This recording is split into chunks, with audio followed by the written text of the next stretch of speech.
Magunsaram lang to niya karon. Kamagagmay pa ninyo. 10 anyos ka pa lang.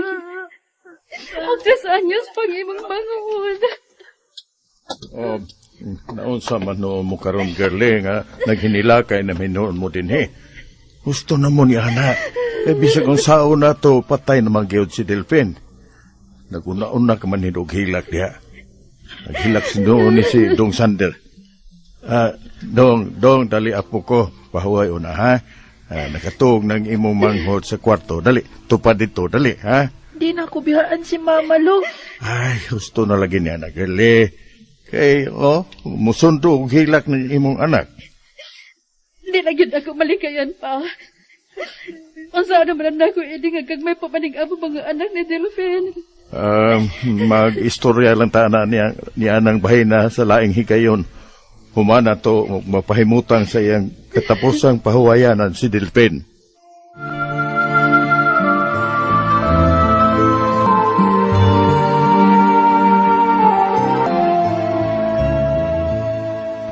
O niya, unsa may plano mo karon, ha? Ang paghikitingal sa Boreal ni Delphin pa. Ngan nga ko yung asawa. Ako gimamanihi og lakaw-lakaw, ani. Na, sige. Pakuyog sa imong manghod. May motor to. Aron madali ang imong mga laktunonon. Kay mangita niya tong imong bata. Kami na si mama nimo ang mubantay sa mga bata. Salamat pa.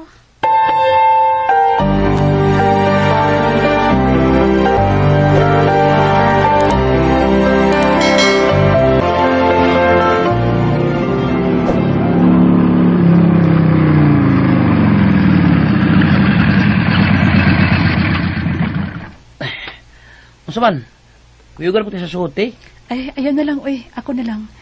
Maglukat naman ko mga requirements. Among marriage contract ni Delphin, mori akong lukaton din, Dinig ka na sa mong motor. Sige, te. Puwat ko rin din, ha? Ako rin matay ng motor.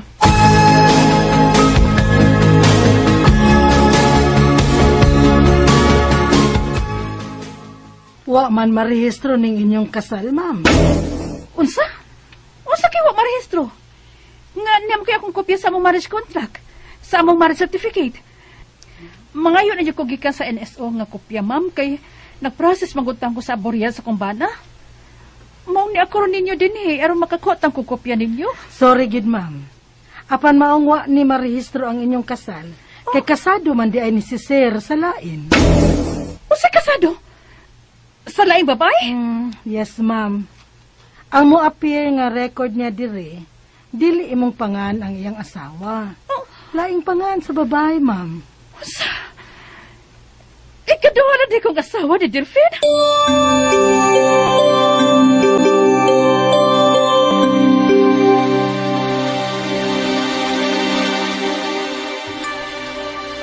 Pa, di ko ni kaya. Di ko ni kaya, pa. Grabe si Delphin. Gibilan ba ko yan do kag may pang mga bata? Kung di pa yung kamatuoran nga nakapahugno na ako. Dili ko ni kaya. Na, husto na na, girlie. Dili ang imong paghilak ang makasulpad ining tanan. Basulo naman si Delphin, wa ka na mahimo kay patay naman siya. Magunsa naman lang mi inis akong mga anak. Magunsa naman lang mi.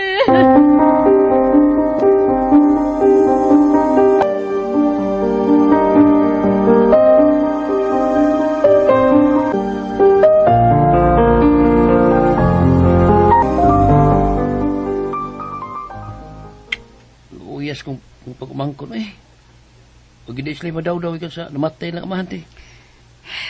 Huwag yun. Kaya di man day ako ang legal nga asawa ang Delphin. Paita. Huwag yung kabilis Kuya Delphin sa mga bata sa. Bisag savings lang ba? O bisag unsa na unta to ba? Kabilin nga masunod sa mga bata. Oh, mayo kinagiskot ka kabilin, Joy. Ano ba, May kihatag to sa Delphin ako nga luna. Yuta ba? O iyan ang gipabuhatan og deed of sale. Nga kunuhay, gipalit ko ang maong luna sa yuta. Oh, kung maorte, imo na mo yuta.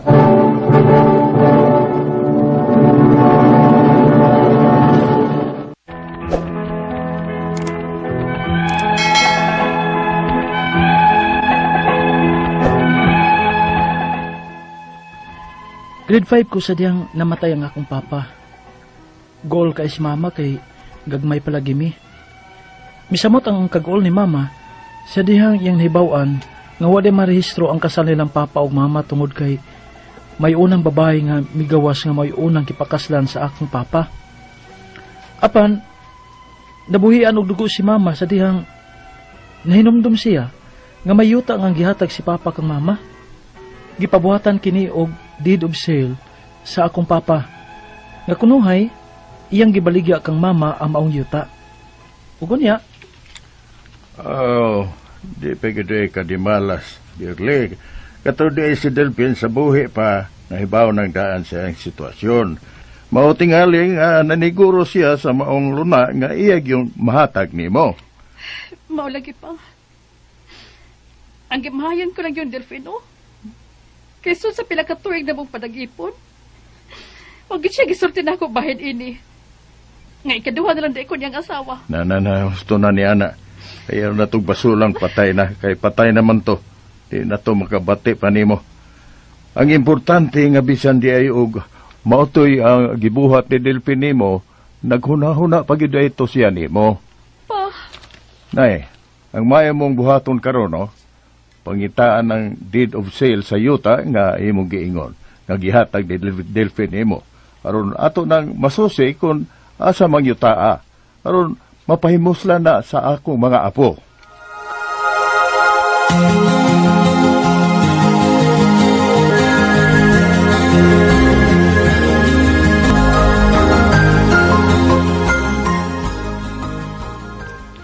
Unsa man? Karon ka magsusi sa mga yuta, te? Oh, Joy. Maong kuyog ko. Magmotor lang ta dito. Sige, te. May problema.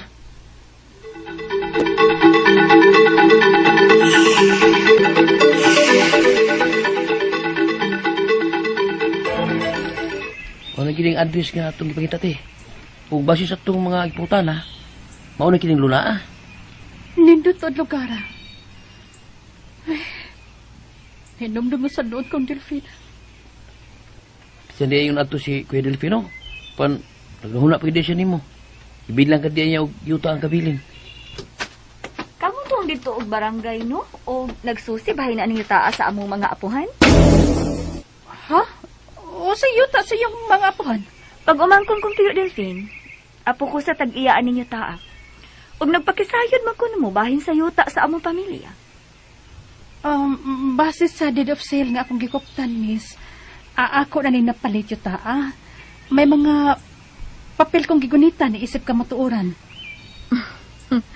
Ma'am, tibuok pa ang tituluan ninyo taa sa akong apuhan. Wa pa kini mabahin-bahin. Kung ang bahin man nga luna ni Tiyo Delphine ang imong buot ipasabot, ang iyang asawa ug mga anak ang moangkon ini. Dili pa kini niya mabaligya diha nimo, kay ang mother title ani ni taa nakapangan pa man sa among apuhan. Ug wa pa mabalhin sa pangan ni Tiyo Delphine ang iyang bahin. Oh, Yun, kinsa man di ay ka, ma'am. Igunsa man kang Tiyo Delphine.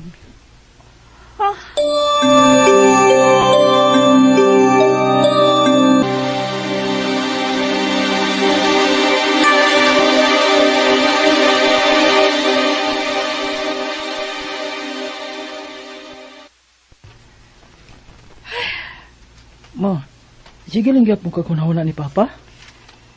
naglibog na kog mag-unsa tanak. Kay nganom di ay.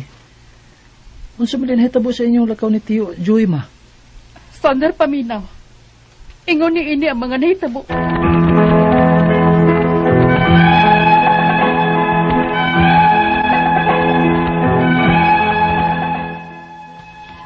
Ingon ni adto ang sugilo ni mama nako bahin sa among kahimtang sa kinabuhi sa among amahan. Nagpakasal sila, nangatawa mi sa akong igsuon, nga daghan kay gitago si papa kang mama. Ang makalibog kay nahibaw-an namo ning tanan nga patay na si papa. Dili na siya kahatag og husay namo nining tanan. Ang ako mga pangutana mao kini mosunod. Unang pangutana, kasal ang akong mama ug papa. Apan nahibaw-an na lang ni mama pagkamatay ni papa nga una di kining naminyo sa laing babae. Mao ba kini hinungdan nga wa marehistro ang ilang kasal? Kaduhang pangutana, Mayuta nga kabilin si Papa sa iyang mga ginikanan. Gipabuhatan kini niya og deed of sale nga kunuhay gipalit ni Mama. Apan amo nahibaw-an nga pa ni mabuak sa mother title ini. Wa bay bili o piki ba ang maong deed of sale? Ikatulo pangutana. May unang pamilya ang akong papa ug may mga anak sab siya sa una niyang asawa.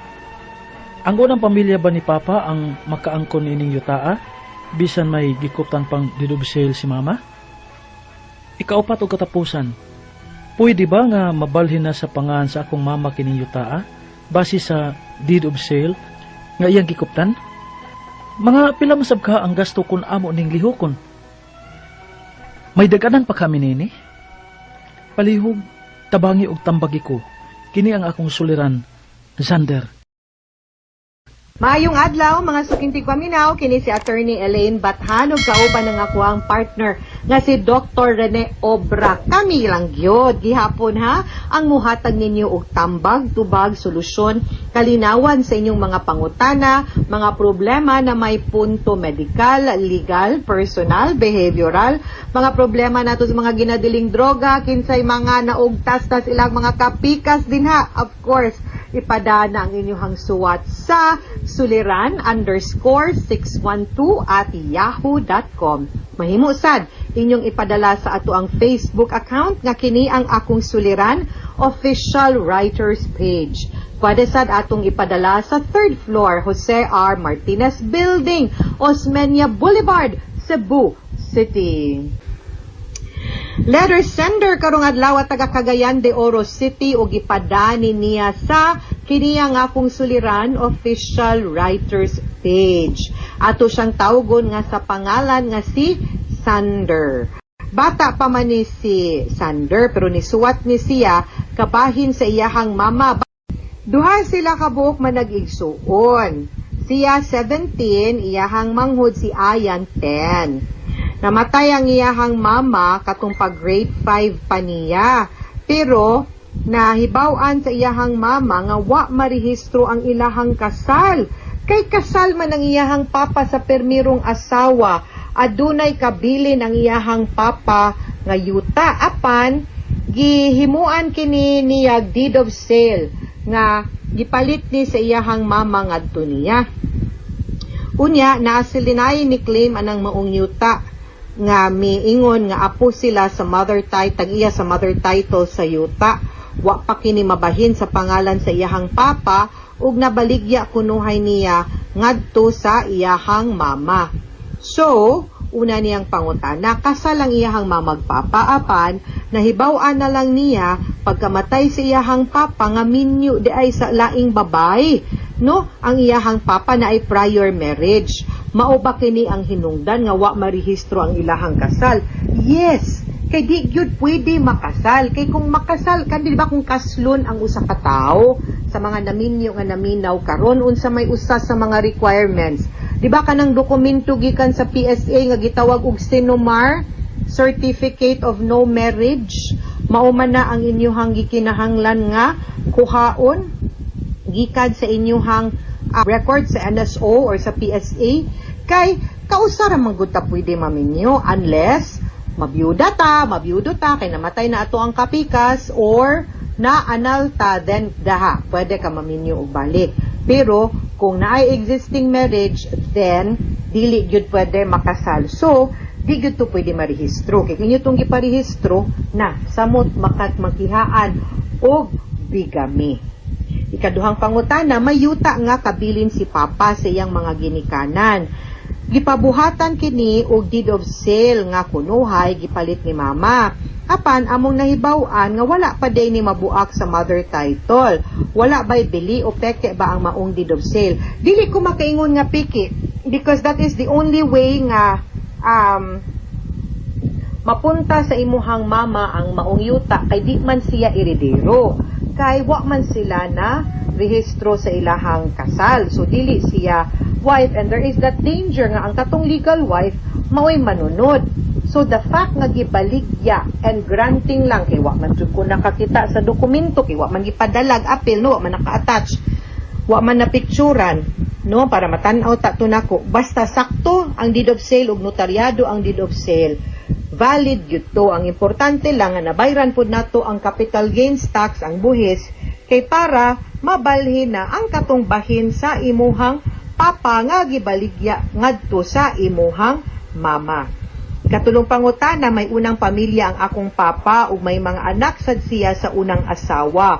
Ang unang pamilya ba ni papa ang makaangkon sa yuta bisan may gikuptan pang deed of sale si mama? Okay. The fact nga during the lifetime sa imuhang papa, siya mo'y tag-iya anang gipanunod niya nga yuta. Ikaw, imuhang mama, and maski pa tong asawa niya ug mga anak no nila sa sulod sa kaminyoon, wa pagyud mo'y katungod sa yuta nga gipanag-iya sa imuhang papa nga iyang gipanunod sa iyahang katiguangan, no? Siya'y tag-iya anak. So samtang buhi pa siya, way labot ang uban, mga anak, asawa, wala, way labot. And isip tag-iya, siya'y pwede makabuot ug unsay gusto niyang buhaton anang maong yuta. I-donate ba na niya, paabangan ba na niya, iya ba nang iprinda, or iya ba nang ibaligya sa lain. In his case, ang iyang gibuhat, sa buhi pa siya, ni-decide siya nga iyang ibaligya sa imuhang mama. And like I said, kung sakto lang ang deed of absolute sale sunder nga dokumento, notaryado, no, ang katong maong dokumento, valid gyud to ang pagbaligya sa imong papa ngadto sa imong mama. Ikaupat ug katapusang pangutana, pwede ba nga mabalhin sa pangalan sa ako ang mama kining yuta base sa deed of sale nga iyahang gikuptan, pila sad ang magasto kung amo ning lihokon and may dag-anan pa ba kahami? Like I said, kung sakto ang dokumento nga gipirmahan sa imuhang papa, valid ang deed of sale, therefore pwede nimong maparehistro or mapa-annotate sa mother title nga ang bahin sa imuhang papa na baligya na niya katong buhi pa siya ngadto sa imuhang mama. Unsaon pagpabalhin? Una, mubayad tag buhis, mubayad tag capital gains tax ngadto sa BIR. Ug kahumagbayad ang BIR, muhatag nag-certificate authorizing registration ug kanang dokumentuha ato ng dalhon ngadto sa munisipyo or sa City Hall diin nakabutang address sa yuta kung asa nabutang nahimutang ang yuta. Mubayad tag transfer tax ug maisyuhan tas munisipyo or sa City Hall og tax clearance.